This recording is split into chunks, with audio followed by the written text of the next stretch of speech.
नमस्कार, power booster series में यह आपका आखिरी सीरीज जो कि है सीरीज नंबर 32 और इसमें आपके कक्षा 12 का आखिरी अध्याय जो कि अध्याय 13 है, जिसमें आपको बताया जाएगा जीव विविधता और संरक्षण के बारे में। यहाँ पर जो कि मैं पहले भी कहते आया हूँ, एनसीईआरटी से बने हुए प्रत्येक लाइन से ऑब्जेक्टिव क्वेश्चन को बनाया हूँ और इसके माध्यम से आपका क्विक रिवीजन कराऊंगा।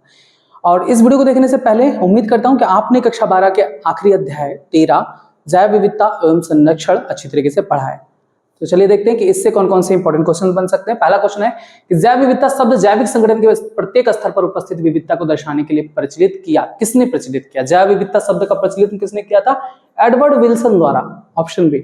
नेक्स्ट, सक्रिय रसायन रेजरपिन प्राप्त होता है किससे? मोस्ट इंपॉर्टेंट क्वेश्चन है, कई बार इंपॉर्टेंट पूछा गया। राउवोल्फिया वोमिटोरिया से प्राप्त होता है रेजरपिन।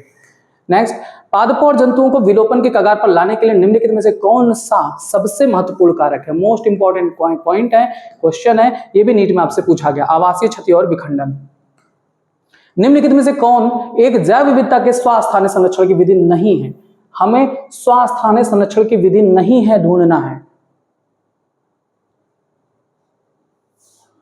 स्वास्थानीय संरक्षण की विधि नहीं है तो हमें ढूंढना क्या है? वायस्थानीय संरक्षण। ये लिख लो, वायस्थानीय संरक्षण ढूंढना है। जैव मंडल आय संरक्षित क्षेत्र, ये तो स्वास्थानीय होता है, ये भी वन्य जीव अभ्यारण्य भी स्वास्थानीय होता है। वानस्पतिक उद्यान, यही है भैया वायस्थानीय संरक्षण। ठीक है, ऑप्शन सी। निम्नलिखित में से कौन सा वायस्थानीय संरक्षण में नहीं आता? वायस्थानीय संरक्षण में नहीं आता तो हमें क्या ढूंढना है? स्वास्थानीय संरक्षण ढूंढना है। स्वास्थानीय संरक्षण कौन है? वानस्पतिक उद्यान नहीं। पवित्र उपवन, बिल्कुल सही बात है। पवित्र उपवन जो होता है वह स्वास्थानीय संरक्षण होता है। हम यहीं पर लिख भी दे रहे हैं, इसको याद कर लो, बहुत इंपॉर्टेंट है, बहुत कंफ्यूजन होती है। स्वास्थानीय संरक्षण के अंतर्गत क्या आता है? राष्ट्रीय पार्क आता है, नेशनल पार्क, वन्यजीव अभयारण्य, वन्यजीव अभयारण्य आता है स्वास्थानीय संरक्षण के अंतर्गत। इसी के अंतर्गत आपका पवित्र उपवन आता है, सैक्रेड ग्रूव्स। ठीक है, पवित्र उपवन आता है। ठीक है, पश्चिमी घाट वगैरह इसी में आता है। और बही स्थाने की बात करें, एक्स सीतु, इसमें क्या होता है? प्राणियों को उसके प्राकृतिक आवास से बाहर ले आया जाता है। तो बही स्थाने का एग्जाम्पल कौन कौन सा है? तो सफारी पार्क जो होते हैं वो बही स्थाने संरक्षण होता है, सफारी पार्क। बीज बैंक, ठीक है, ये सभी क्या है? बही स्थानीय संरक्षण है। उसके बाद वानस्पतिक उद्यान, वानस्पतिक उद्यान भी क्या है? वायु स्थानीय संरक्षण है। ठीक है, चलो नेक्स्ट देखो। अलेक्जेंडर वॉन हम्बोल्ट ने सर्वप्रथम क्या वर्णित किया था? अलेक्जेंडर वॉन हम्बोल्ट ने जाति क्षेत्र संबंध के बारे में बताया था, ऑप्शन सी। निम्न में से कौन संकटमयी प्राणियों पादपों के वायु स्थानीय संरक्षण से संबंधित है? वायु स्थानीय, वन्यजीव सफारी पार्क, अभी तो बताए थे। वन्यजीव सफारी पार्क किसमें आता है? वन्यजीव सफारी पार्क किसमें आता है? वायु स्थानीय। नेक्स्ट, जैव मंडल संरक्षित क्षेत्र का वह भाग जो कानूनी रूप से सुरक्षित होता है, जहां मानव की किसी भी गतिविधि की आज्ञा नहीं होती, वो क्या कहलाता है? क्रोड रीजन कहलाता है। ये क्रोड ना होकर कोर होना चाहिए। ठीक है, बीचों बीच का क्षेत्र। ठीक, नेक्स्ट, लाल सूची में किन के बारे में आंकड़े या सूचना होती है? रेड डाटा बुक किसके लिए होता है? संकटापन्न जातियों के लिए जो विलुप्त होने के कगार पर, ऑप्शन डी। नॉर्मन मेयर्स द्वारा अब तक विश्व में कितनी जैव विविधता वाले हॉटस्पॉट पहचाने गए हैं? 34। ये भी बहुत इंपॉर्टेंट है। नेक्स्ट, भारत का राष्ट्रीय जलीय प्राणी कौन सा है? नदी की डॉल्फिन। आपको पता है गंगा की डॉल्फिन को ही कहा माना जाता है भारत की राष्ट्रीय जलीय प्राणी। नेक्स्ट, अगला क्वेश्चन है, संकटापन्न जातियों के युग्मकों का जीवन क्षमा और जन्म स्थिति में निम्न ताप परिरक्षण। देखिए, हम युग्मकों को क्या करते हैं? उसके प्राकृतिक आवास से बाहर निकालना है, तो ये क्या कहलाएगा? बही स्थानीय संरक्षण। तो क्या लगाएंगे? जैव विविधता का उन्नत वायु स्थानीय संरक्षण। निम्न में से किसमें दोनों युग्म सही संयोजित हैं? स्वास्थानीय संरक्षण कह रहे हैं, राष्ट्रीय उद्यान है, बिल्कुल सही बात है। अभी बताए थे राष्ट्रीय पार्क क्या होते हैं? स्वास्थानीय संरक्षण होते हैं। बही स्थानीय संरक्षण वानस्पतिक उद्यान, बिल्कुल सही बात है, ऑप्शन ए लगा दीजिए। दोनों ही अभी बताए थे थोड़ी देर पहले। कह रहे जिस प्रकार एक व्यक्ति गर्मी के मौसम में गर्मी से बचने के लिए दिल्ली से शिमला जाता है, उसी प्रकार से साइबेरिया और अन्य अत्यधिक ठंडे प्रदेशों से हजारों प्रवासी पक्षी किस ओर आते हैं? भारत के केवलादेव राष्ट्रीय पार्क में आते हैं, ऑप्शन डी, साइबेरियन क्रेन वगैरह। कौन सा संगठन जातियों के रेड डाटा बुक प्रदर्शित करता है? IUCN। नेक्स्ट, एक जाति जो निकट भविष्य में विलोपन के उच्च जोखिम के चरमता का सामना कर रही हो, उसे क्या कहा जाता है? क्रांतिक संकटापन्न, क्रिटिकली इंडेंजर्ड कहलाता है। वायु स्थानीय संरक्षण का एक उदाहरण कौन सा है? वाह्य स्थानीय में बात करें तो बीज बैंक वाह्य स्थानीय संरक्षण में आता है। नेक्स्ट, वैश्विक जैव विविधता में किसकी जातियों की अधिकतम संख्या है? कवकों की। निम्नलिखित में से कौन सा वाह्य स्थानीय पादप संरक्षण में प्रयुक्त नहीं होता? यानी हम स्वास्थानीय में लेंगे। यहां पर देखिए क्षेत्रीय जीन बैंक तो वाह्य स्थानीय होते हैं, ये भी वाह्य स्थानीय। झूम कृषि को देखा जाए तो झूम कृषि जंगलों में ही कराई जाती है, तो जंगल में क्या है, वो स्वास्थानीय ही होती है। Option C. जैव विविधता के विषय में सही कथन को चुनिए। राजस्थान, देखो हमें सही कथन को चुनना है। कह रहे राजस्थान गुजरात के मरुस्थल क्षेत्रों में रेगिस्तानी प्राणियों की जातियों की भरमार होती है। गलत बात है, ऐसा कुछ भी नहीं है। बीटी कपास के बड़े व्यापक स्तर पर उगाए जाने से जैव विविधता पर कोई प्रभाव नहीं पड़ेगा। गलत बात है। जैव विविधता तो क्या होता है? विविधता जीवों की विविधता से संदर्भित है। हम कीट को मारते हैं बीटी कपास में, तो कीट को मार रहे हैं तो जैव विविधता कम हो रही है ना, तो ये भी गलत है। खैर पश्चिमी घाटों पर बहुत उच्च स्तरीय जातीय संपन्नता और साथ ही साथ स्थानिकता पाई जाती है। बिल्कुल सही बात है, ऑप्शन सी ही सही कथन है। पवित्र उपवन विशेषतया किस संदर्भ में उपयोगी होते हैं? जो सैक्रेड ग्रुप्स होते हैं, पवित्र उपवन, जो मंदिर वगैरह बनाए जाते हैं उत्तराखंड में, हिमाचल प्रदेश में, वहां के जो क्षेत्र है उसको क्या करते हैं, सिक्योर रीजन में घोषित कर देते हैं, जिससे कि वहां के जो जंगली पशु हैं वो सुरक्षित रहे, किसी भी तरीके से उन पर कोई हमला ना हो सके, मतलब कि व्यापार के माध्यम से कुछ भी, तो वहां की जो जातियां हैं वो बची रह जाती हैं। यानी इंडेंजर्ड स्पीसीज जो होती है जो आज के समय में, वो वहां पर सुरक्षित है। तो क्या लगाएंगे कि दुर्लभ तथा संकटापन्न प्रजातियों का संरक्षण होता है पवित्र उपवन द्वारा। गलत कथन का चयन करिए। पश्चिमी घाट की उभयचर जातियों की विविधता पूर्वी घाट से अधिक है। बिल्कुल सही बात है। भारत के रेगिस्तान, मैंग्रोव व अन्य की पारितंत्र विभिन्नता स्कैंडिनेवियाई देश नॉर्वे से कम है। गलत बात है, नॉर्वे से अधिक है। Option B. रॉबर्ट मे के अनुसार वैश्विक जाति विविधता कितनी है? मोस्ट इंपॉर्टेंट, पूछा भी गया नीट में। 7 मिलियन है वैश्विक विविधता। पृथ्वी पर सबसे अधिक जीवों की जातियां किसकी हैं? पृथ्वी पर सबसे अधिक जीवों की जातियां किसकी हैं? कीटों की है। आर्थ्रोपोडा सबसे लार्जेस्ट है ना। पृथ्वी पर आंकलित जातियों में किसकी जातियों को सम्मिलित नहीं किया गया? जीवाणु की जातियों को आंकलित नहीं किया गया है। पृथ्वी पर जातियों के आंकलन में प्रोकैरियोटिक जीवों की संख्या यानी जीवाणुओं की संख्या को सम्मिलित नहीं किया जाने का कारण क्या है? पारंपरिक वर्गीकरण के तरीके सूक्ष्म जीवों को पहचानने के लिए उचित नहीं है। बिल्कुल सही है। बहुत सी जातियां प्रयोगशाला में संवर्धन की योग्य नहीं है। बिल्कुल सही बात है। इनकी संख्या असंख्य है, ऐसा कुछ भी नहीं है। ऑप्शन डी लगा दीजिए, ऑप्शन ए और बी दोनों। भारत का भूमि क्षेत्र विश्व का कितना % है? 2.4% है। यद्यपि भारत का भूमि क्षेत्र विश्व का केवल 2.4% है। 2.4 ही था ना, 2.4% है, लेकिन इसकी वैश्विक जाति विविधता कितनी है? 8.1% है। यदि रॉबर्ट मे के वैश्विक आंकलन को स्वीकार करें तो अभी तक कुल कितने % जातियों की खोज हुई है? अभी केवल 22% जातियों की खोज हो पाई है।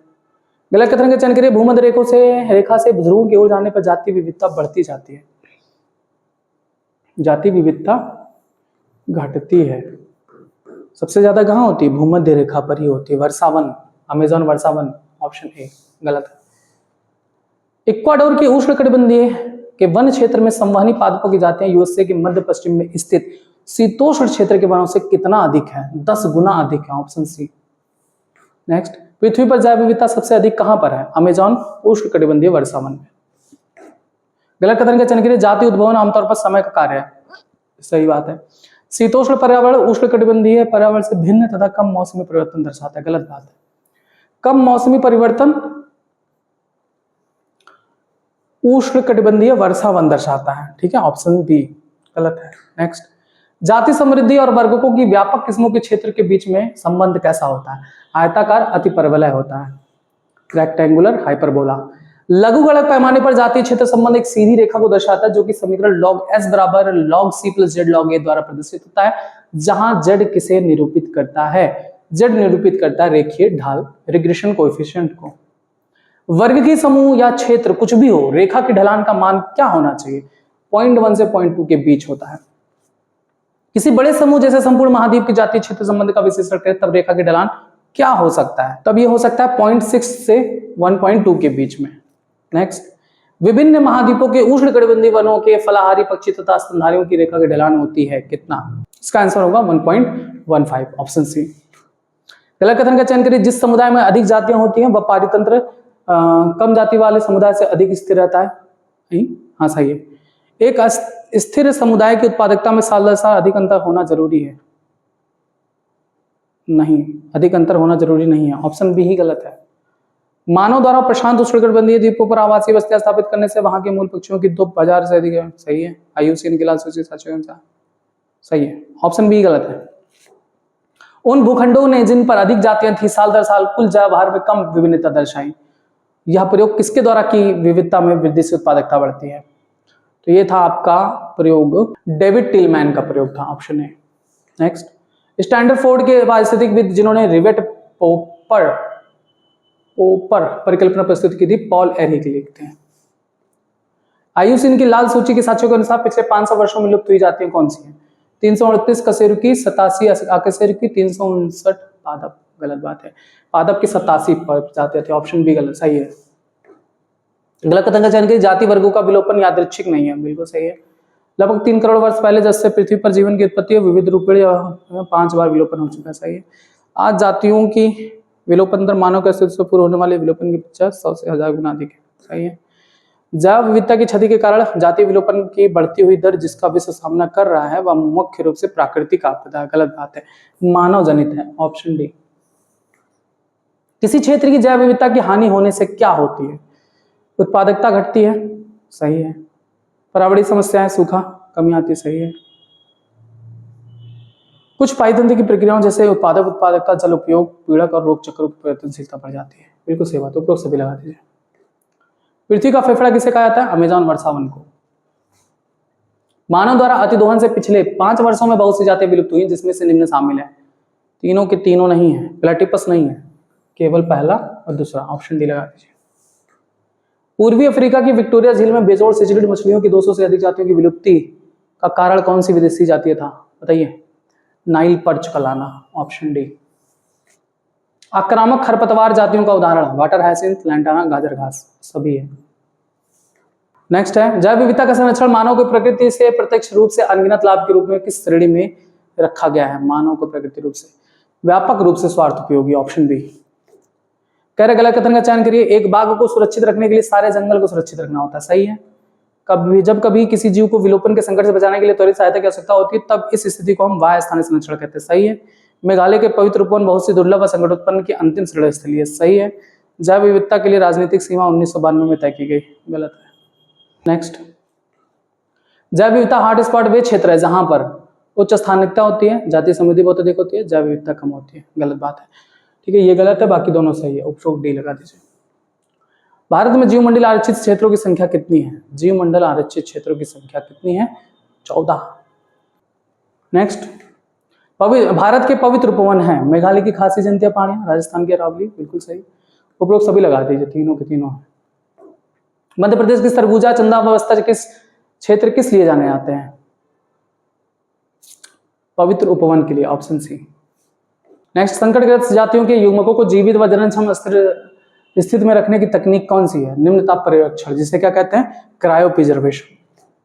व्यापारिक महत्व के पौधों के विभिन्न आनुवंशिक प्रभेदों के बीज लंबे समय तक सुरक्षित रखे जा सकते हैं बीज बैंकों में। Option B. पृथ्वी सम्मेलन कब हुआ था? 1992 में रियो डी जेनेरियो में हुआ था। Option C. विश्व शिखर सम्मेलन हुआ था 2002 में जोहानसबर्ग में। Option B. पवित्र उपवन के संबंध में गलत कथन का चयन करिए। पवित्र उपवन भगवान के नाम पर संरक्षित वन है और पवित्र माने जाते हैं। सही है। इसका संरक्षण सरकार द्वारा नहीं बल्कि समाज द्वारा होता है। सही है। पवित्र उपवन में शिकार करना, पेड़ों को काटने की अनुमति कुछ सर्चों पर गलत बात है, अनुमति नहीं होती है। ठीक है। पवित्र उपवनों की सबसे बड़ी संख्या हिमाचल प्रदेश में 5000 के करीब। बिल्कुल सही बात है। इस बार पवित्र उपवन से कई सारे क्वेश्चंस पूछे जाएंगे क्योंकि ये टॉपिक ऐड हुआ है। एक सरकारी रिपोर्ट के अनुसार भारत में कुल कितने पवित्र उपवन हैं? लगभग 14,000 है। नेक्स्ट, पवित्र उपवनों को कानूनी रूप से संरक्षित किया गया वन्य जीव संरक्षण अधिनियम 2002 के। ठीक है, बस। तो ये था आखिरी अध्याय कक्षा 12 का जैव विविधता और संरक्षण। यहाँ पर पवित्र उपवन जो टॉपिक है वो ऐड किया गया, इसलिए ये जो क्वेश्चंस आपने लास्ट में देखे होंगे 4, 5, 6, 10 क्वेश्चन, वे सभी आपके इंटरनेट के अच्छे माध्यम से उठाए गए हैं। ठीक है, क्योंकि पवित्र उपवन के बारे में ज्यादा एनसीईआरटी में मेंशन नहीं है और इस बार के नीट के सिलेबस में एडेड टॉपिक है, तो इसको पढ़ लीजिएगा अच्छी तरीके से। उम्मीद करता हूं कि ये सीरीज आपको हेल्पफुल लगी होगी और आप अपने नीट की तैयारी के लिए पूरी तरीके से तैयार हो चुके होंगे। अब आपके पास ज्यादा समय नहीं है, 1 महीने से भी कम है, क्योंकि मई में आपका फर्स्ट वीक में एग्जाम होना है।